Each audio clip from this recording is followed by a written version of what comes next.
Pakistani cricket team के खिलाड़ियों का शोहदाए अर्ज़ पाक को खिराज अक़ीदत। मशहूर क्रिकेटर शाहिद आफरीदी ने पाक फौज की कुर्बानियों को सराहा।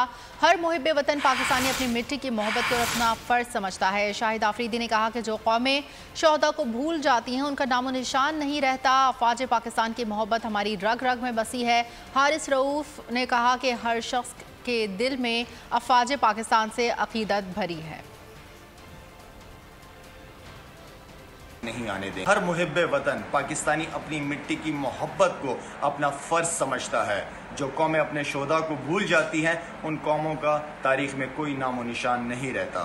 शोहदा का खून हम सब पर कर्ज है। वतन अजीज़ के तमाम शोहदा की कुर्बानियों को न सिर्फ याद रखा जाएगा बल्कि इनका तकद्दुस और हुर्मत पर कभी कोई आंच नहीं आने देंगे। शहीद की जो मौत है वो कौम की हयात है। हर मुहब्बे वतन पाकिस्तानी अपनी मिट्टी की मोहब्बत में शहीद होने वालों से मोहब्बत को अपना फर्ज समझता है। हमारा ईमान है कि पाकिस्तानी कौम शोहदा की कुर्बानियों को न कभी भूली है और न कभी भूलेगी। अपने अजीज के तमाम शोहदा की कुर्बानियों को न सिर्फ याद रखा जाए बल्कि उनके तकद्दुस और हुर्मत में कोई आंच नहीं आने देंगे। पाकिस्तान जिंदाबाद, पाक फौज पाइंदाबाद। बजट 2023-24 की सबसे बड़ी ट्रांसमिशन बोल एक मर्तबा फिर सबसे आगे।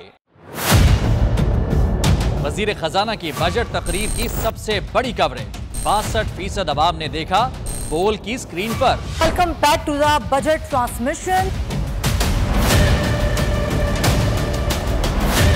सबसे बड़े पैनलिस्ट और रिपोर्टर्स की बड़ी टीम ने बजट के लम्हे लम्हे की अपडेट से किया बाखबर अपनी अवाम को।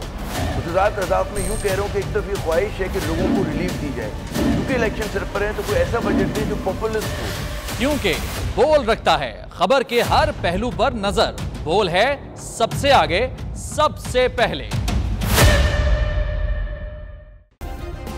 सब्सक्राइब करें और बेल दबाएं ताकि कोई खबर रह न जाए।